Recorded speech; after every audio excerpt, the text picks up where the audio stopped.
सलाम, नमस्ते, सत श्री अकाल। मैं हूं रजा और आप देख रहे हैं रजाग्राफी की इंटरनेशनल प्राइम टाइम रिपोर्ट, जिस एक ही रिपोर्ट के अंदर पूरी दुनिया की सिर्फ छांट कर बड़ी बड़ी खबरें आपको, वो भी बहुत ही आसान जबान में बताई जाती है। तो दोस्तों, आज की इस रिपोर्ट की बड़ी खबर यह है कि ताजपोशी किंग चार्ल्स की थी। ब्रिटेन के राजा की जो है ताजपोशी थी, जिसको लेकर कई तरह की बातें चल रही थी। कई सारे लोगों का, वहीं ब्रिटेन के लोगों का ये कहना था कि ये फजूल खर्ची है। कई लोगों का कहना ये था कि ये परंपरा है। उधर ऐसे भी लोग नजर आए जो किंग चार्ल्स को अपना राजा नहीं मानते, अपने ही ब्रिटेन के राजा के खिलाफ प्रदर्शन करने पर उतर आए। जिस दिन ताजपोशी थी, उसी दिन किंग के खिलाफ यानी राजा के खिलाफ पूरे ब्रिटेन में कई जगह प्रदर्शन देखे गए। इस प्रदर्शन के चलते हुए कई प्रदर्शनकारियों को गिरफ्तार भी किया गया।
As and when we'll give somebody a call.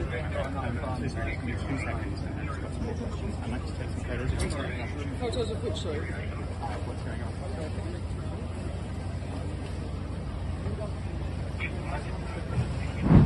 एक तरफ ये सड़कों पर ब्रिटेन का हाल था, दूसरी तरफ ताजपोशी बड़े ही धूमधाम से की गई।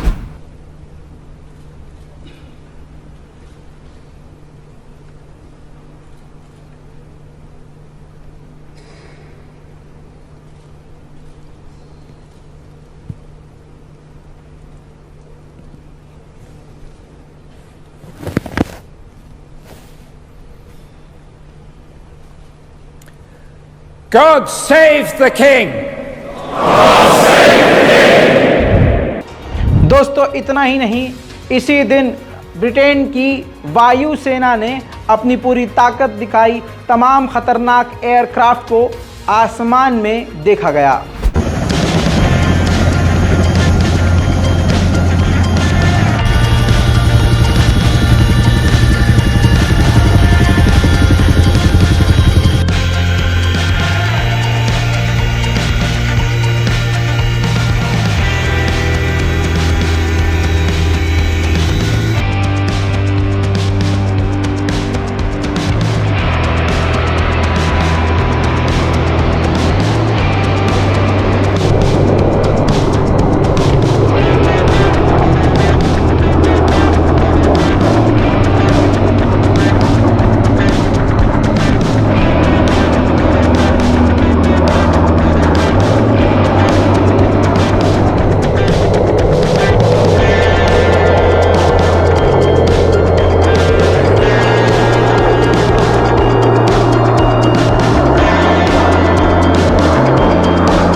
अब बात करें पाकिस्तान के विदेश मंत्री की, तो पाकिस्तान के विदेश मंत्री ने भारत में ही आकर भारत के खिलाफ ही और मोदी सरकार के खिलाफ ही कई सारी बातें बोल डाली। इसके बाद भारत के दौरे के बाद जब वो वापस गए हैं तो वहाँ उन्होंने प्रेस कॉन्फ्रेंस में और भी बड़ी बड़ी बातें कहीं, जिनमें बिलावल भुट्टो ने ये भी कहा कि आरएसएस और बीजेपी दुनिया के हर मुसलमान को दहशतगर्द बनाना और दिखाना चाहती है, जिस चीज़ को मैं बदलना चाहता था। पाकिस्तान से भारत, ये मोदी सरकार इनसिक्योर है। खास तौर पे भारत में बीजेपी का कोशिश रहा है या आरएसएस का कोशिश रहा है कि दुनिया भर के सारे मुसलमान को दहशतगर्द करार दे। अगर वो मुसलमान भारत में रहते हैं तो उनको भी दहशतगर्द करार देते हैं, और कोई पाकिस्तानी नजर आता है तो उनको भी वो दहशतगर्द करार देते हैं।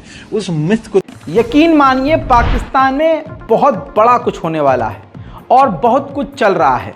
पाकिस्तान के नए आर्मी चीफ आसिम मुनीर के परिवार वालों की पर्सनल डिटेल निकालने की कोशिश कर रहा था कोई, जिसमें 6 पाकिस्तान के अधिकारी, बड़े अधिकारियों को अब पाकिस्तान पुलिस ने और आर्मी ने गिरफ्तार किया है।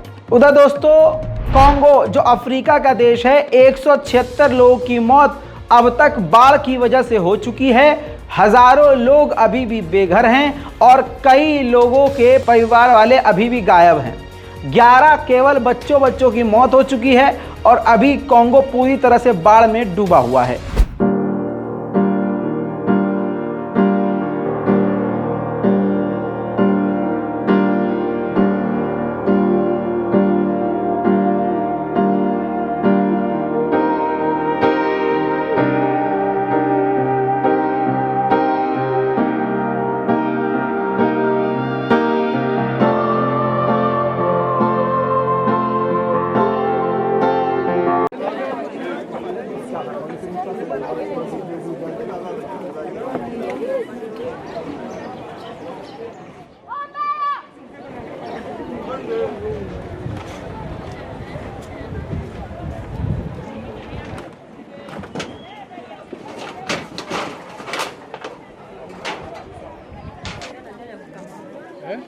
Hapo basi kunaenda kule nyuma ndio kunaenda. Ndio ana maana sasa Mungu yana analia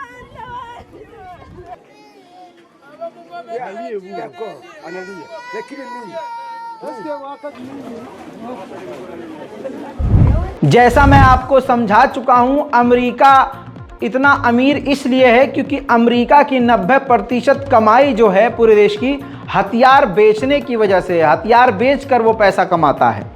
ऐसे में जब कोविड-19 आया तो बहुत ज़्यादा गरीबी अमेरिका में भी आई, काफ़ी ज़्यादा जीडीपी वहाँ की भी डाउन हुई। तब अमेरिका ने खेल क्या खेला, कई देशों के बीच आग लगवाई, माहौल तनावपूर्ण बनाया और एक दूसरे से देशों को डराया। उसके बाद उनको हथियार अपने बेचे और अपनी जीडीपी को मजबूत किया दोबारा से। यही खेल वो खेल रहा है और आगे भी यही वो करेगा। आप इस बात को अब दिमाग में नोट कर लीजिएगा। ऐसा ही खेल वो ताइवान और चीन के साथ खेल रहा है। ताइवान को अब $500 मिलियन के हथियार बेचने की तैयारी कर रहा है और जल्द से जल्द यह हथियार 500 मिलियन के ताइवान को देगा। और ताइवान ये सोच रहा है लपरझंटस कि ये उसकी मोहब्बत और बचाव में दिया जा रहा है। उन गधों को ये नहीं मालूम कि ये अपना माल बेच रहा है, हथियार बेच रहा है। इस पर देखिए चीन भड़क गया है और चीन ने वही बात कही है जो हमारा हमेशा कहना है। चीन ने कहा है कि हथियार बेचने का ये उसका तरीका है और इससे माहौल और बिगाड़ने की कोशिश अमेरिका कर रहा है और इससे सिर्फ अमेरिका का ही फायदा है। उधर कनाडा के एल्बर्टा के इलाके में बाढ़ भी आई और जंगल की आग भी लगी। आप ये कुदरत का खेल देखिए, जहां पानी की बाढ़ आई वहीं आग की बरसात भी हुई। जंगल में आग लगी, 78 लोग झुलस गए हैं और कम से कम 2 से 2.5 हज़ार लोगों को एल्बर्टा के इलाके से शिफ्ट किया गया है और हालात अभी गंभीर बने हुए हैं। तस्वीरें देख लीजिए।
सूडान में हालात गंभीर हैं, आपको मालूम है, अच्छे हालात नहीं हैं।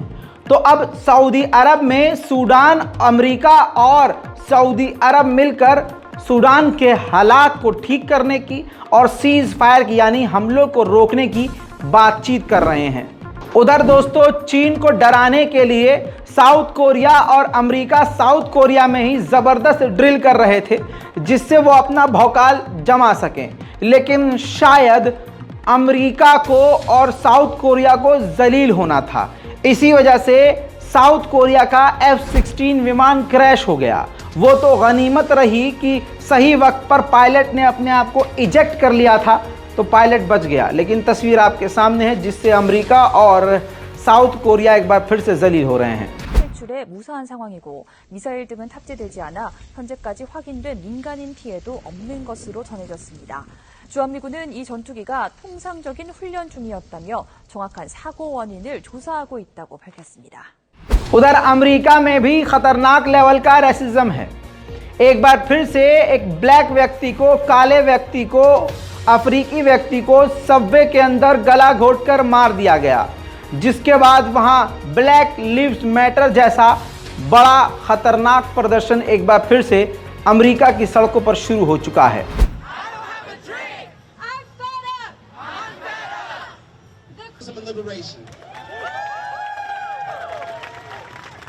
That our political prisoners have gone through. These are the fights. He said, I don't have food.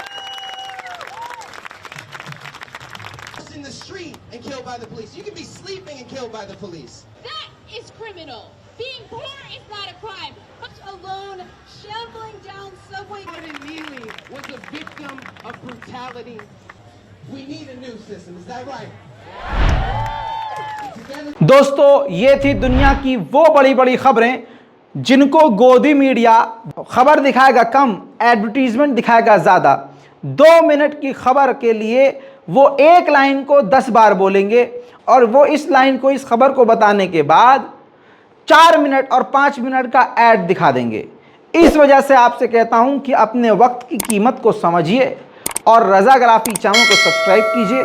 Raza graphic channel को सब्सक्राइब अगर आपने कर लिया तो दुनिया की कोई बड़ी खबर आपसे छूटेगी नहीं, ये हमारा आपसे वादा है। जय हिंद।